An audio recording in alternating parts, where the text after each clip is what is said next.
बंधु माने प्रत्येक विवाहिता महिला माने सिंदूरर व्यवहार करती एवं एही सरल देखा जाउथिबा सिंदूर अनेक समय असाधारण प्रभाव पकाई पारे। जेतेबेले सेमाने शुणती जे केवल सिंदूर सेमानंक स्वामी को नियंत्रण करि पारिबो सेतेबेले अनेक लोक अविश्वास करि पारंती। किंतु अनेक समय छोट छोट पदक्षेप मध्य जीवन रे गुरुत्वपूर्ण परिवर्तन आनी पारे।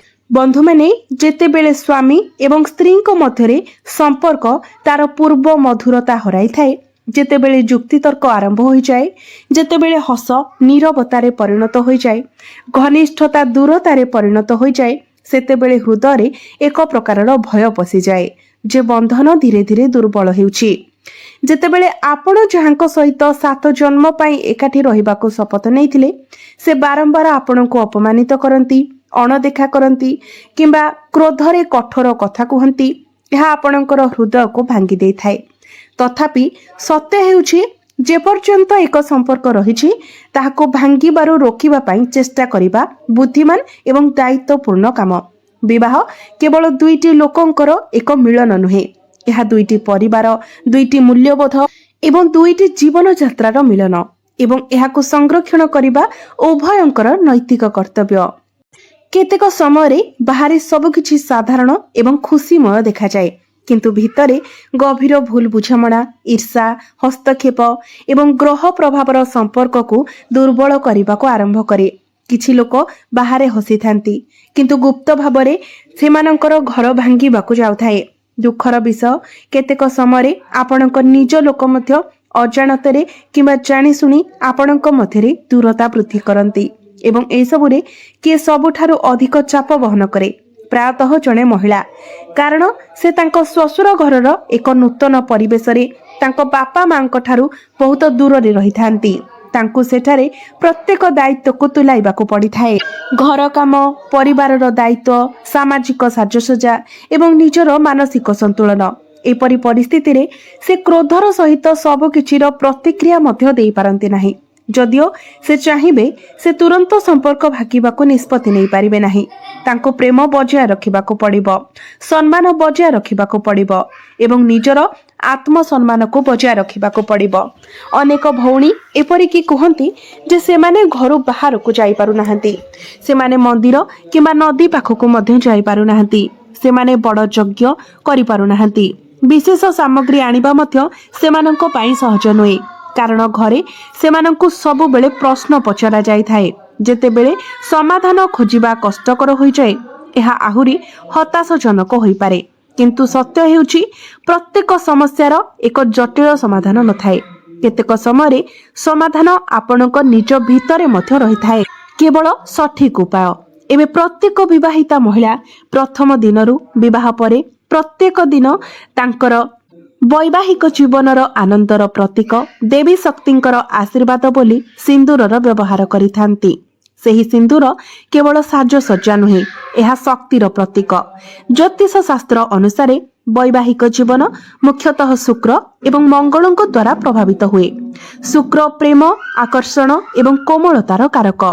मंगल हेउछंती शक्ति, साहस एवं बेले बेले क्रोधर मध्य योगदान करती। जेतेबेले मंगलर प्रभाव अधिक तीव्र हुए एवं शुक्र दुर्बल हो जाती, सेतेबेले संपर्क रे जुक्ति, द्वंद्व एवं अहंकार वृद्धि पाए। केतेक समय एपरि अनुभव हुए जेपरि ग्रह माने निजे एही बंधन को भांगिबाकू चाहती, किंतु सठिक आत्मा एवं सकारात्मक पदक्षेप सहित एही ग्रह गुड़िकर प्रभाव को संतुलित करा जाय परिबो। सिंदूर को मंगल ग्रहर प्रतीक भावरे विवेचना करा जाए एवं भक्ति, विश्वास एवं शांत मनरे सिंदूर को जदि पिंधा जाए तेबे मंगलकर उग्रता को संतुलित करी शुक्रंकर मधुरता को शक्तिशाली करि पारिबो। प्रत्येक दिन सकाळे स्नान परे भगवान शिव एवं माता पार्वती को स्मरण करी एवं आपणकर स्वामींकर नाम ध्यान करी स्वामींकर मंगल कामना करी जदि आपण निज मथारे सिंदूर लगांती, नीरवरे प्रार्थना करती जे आपणक मध्यरे प्रेम पुनर्बार जाग्रत हेउ, तिक्तता दूर हेउ एवं घरे शांति बजाय रहू, काहाको न कही एवं देखाउ नथिबा एक सच्चा हृदय रे करा जायतिबा एही छोट संकल्प धीरे धीरे परिवेश को परिवर्तन करि पारिबो। ଏହା ସହିତ ପ୍ରତ୍ୟେକ ମଙ୍ଗଳବାର କିମ୍ବା ଶୁକ୍ରବାର ଏକ ଦୀପ ଜାଳି ଆପଣଙ୍କର ବୈବାହିକ ଜୀବନରେ ସୁଖ ଏବଂ ସାଥୀ ପାଇ ଆପଣ ନିଜ ପୂଜା ଘରେ ନିଜର ଠାକୁରଙ୍କ ସାମ୍ନାରେ ପ୍ରାର୍ଥନା କରନ୍ତୁ। ଏଥିପାଇଁ କୌଣସି ବଡ଼ ସାମଗ୍ରୀ କିମ୍ବା ଖର୍ଚ୍ଚ କରିବା ଆବଶ୍ୟକ ନାହିଁ। କେବଳ ଆପଣଙ୍କ ମଧ୍ୟରେ ବିଶ୍ୱାସ ଏବଂ ଧୈର୍ଯ୍ୟର ଆବଶ୍ୟକତା ରହିଛି। ମନେ ରଖନ୍ତୁ, ଯେକୌଣସି ପ୍ରତିକାର କେବଳ ସେତେବେଳେ ପ୍ରଭାବଶାଳୀ ହୁଏ ଯେତେବେଳେ ଆପଣ ନୀରବରେ ପ୍ରାର୍ଥନା କରନ୍ତି ଯେ ଆପଣଙ୍କ ମଧ୍ୟରେ ପ୍ରେମ ପୁନର୍ବାର ଜାଗ୍ରତ ହେଉ, ତିକ୍ତତା ଦୂର ହେଉ ଏବଂ ଘରେ ଶାନ୍ତି ବଜାୟ ରହୁ। କାହାକୁ ନ କହି ଆପଣ ଏହି ଉପାୟକୁ ପାଳନ କରନ୍ତୁ। ଯେତେବେଳେ ଆପଣ ଶାନ୍ତ ରୁହନ୍ତି, ଅନ୍ୟ ବ୍ୟକ୍ତି ମଧ୍ୟ ଧୀରେ ଧୀରେ ପରିବର୍ତ୍ତନ ହେବା ଆରମ୍ଭ କରନ୍ତି। ସମ୍ପର୍କ ଗୁଡ଼ିକ ଗୋଟିଏ ମୁହୂର୍ତ୍ତରେ ଭାଙ୍ଗିଯାଏ ନାହିଁ କିମ୍ବା ଗୋଟିଏ ଦିନରେ ସମ୍ପୂର୍ଣ୍ଣ ଭାବରେ ସଜାଡ଼ି ହୁଏ ନାହିଁ, କିନ୍ତୁ ନିରନ୍ତର ପ୍ରୟାସ ସହିତ ଏକ ଭାଙ୍ଗି ଯାଇଥିବା ବନ୍ଧନକୁ ପୁଣି ମଜବୁତ କରାଯାଇପାରିବ। ଏକ ସମ୍ପର୍କ ଖରାପ ହେଉଛି, ଏହାକୁ ଆପଣଙ୍କୁ ସଜାଡ଼ିବାକୁ ପଡ଼ିବ। ପ୍ରେମ ଏବଂ ବିଶ୍ୱାସ ସହିତ ମରାମତି କରିବାକୁ ପଡ଼ିବ ଏବଂ ଆପଣ ଏହାକୁ ଏବେ ହିଁ ଆପଣଙ୍କ ନିଜ ଘରେ ଆରମ୍ଭ କରିପାରିବେ। ଏକ ଗ୍ରହ ଅଛି ଯାହା ଆପଣଙ୍କ ପାଇଁ ପ୍ରତିକୂଳ ହୋଇଯାଇଛି। ଆସନ୍ତୁ ଏକ ଛୋଟ ପରୀକ୍ଷଣ ବ୍ୟବହାର କରି ସେହି ପ୍ରତିକୂଳ ଗ୍ରହକୁ ଆପଣଙ୍କ ପାଇଁ ଅନୁକୂଳ କରିବା। ସବୁକିଛି ପୁଣି ଥରେ ଠିକ୍ ହୋଇଯିବ। ସବୁକିଛି ପୁଣି ଥରେ ଟ୍ରାକ୍କୁ ଚାଲି ଆସିବ। ଦେଖନ୍ତୁ, ପ୍ରେମରେ ପରିପୂର୍ଣ୍ଣ ଆପଣଙ୍କର ଦୁନିଆ କିପରି ପୁଣି ଫୁଲ ଫୁଟିବା ଭଳି ଆରମ୍ଭ କରିବ। ଯେତେବେଳେ ଗ୍ରହ ଶାନ୍ତ ହୋଇଯିବ, ପରିସ୍ଥିତି ସ୍ୱୟଂଚାଳିତ ଭାବରେ ଉନ୍ନତ ହେବ। ଆପଣଙ୍କୁ କୌଣସି ସ୍ଥାନ ଖୋଜିବାକୁ ପଡ଼ିବ ନାହିଁ। ଆପଣଙ୍କୁ ବିଶେଷ କିମ୍ବା ମହଙ୍ଗା କିଛି କିଣିବାକୁ ପଡ଼ିବ ନାହିଁ କିମ୍ବା ଆପଣଙ୍କୁ କୌଣସି ବଡ଼ କିମ୍ବା କଷ୍ଟକର କାର୍ଯ୍ୟ କରିବାକୁ ପଡ଼ିବ ନାହିଁ। ଆଜି ଆମେ ମଙ୍ଗଳ ଏବଂ ଶୁକ୍ରଙ୍କ ବିଷୟରେ କଥା ହେଉଛୁ। ଏହି ଦୁଇଟି ଗ୍ରହ ବୈବାହିକ ଜୀବନ ସହିତ ଜଡ଼ିତ। ଯଦି ଆପଣଙ୍କ ମଧ୍ୟରେ ପ୍ରେମ ହ୍ରାସ ପାଉଛି, ଆପଣଙ୍କ ମଧ୍ୟରେ ଦୂରତା ବଢ଼ୁଛି କିମ୍ବା ବାରମ୍ବାର ଆପଣ ଅପମାନର ଶିକାର ହେଉଛନ୍ତି, ସାମାନ୍ୟ କଥାରେ ଆପଣଙ୍କ ମଧ୍ୟରେ କଳି ଝଗଡ଼ା ହେଉଛି, ତେବେ ବୁଝନ୍ତୁ ଯେ ଏହି ଗ୍ରହ ଗୁଡ଼ିକର ସନ୍ତୁଳନ ବିପର୍ଯ୍ୟସ୍ତ ହୋଇଯାଇଛି, ଯେଉଁଥିପାଇଁ ପ୍ରତ୍ୟେକ ଦିନ ଝଗଡ଼ା ଆପଣଙ୍କ ମଧ୍ୟରେ ସମ୍ପର୍କ ଯେମିତି ଶ୍ୱାସରୁଦ୍ଧ ହୋଇଗଲା ଭଳି ଅନୁଭବ ହେଉଛି। ପରିସ୍ଥିତି ପ୍ରକୃତରେ କଷ୍ଟକର ମନେ ହେଉଛି, କିନ୍ତୁ ମୁଁ ଆପଣଙ୍କୁ ସେହି ଅନ୍ଧାରରୁ ବାହାର କରିବାକୁ ଚାହୁଁଛି ସଠିକ୍ ଭାବନା ଏବଂ ଏକ ଛୋଟ ସମାଧାନ ସହିତ।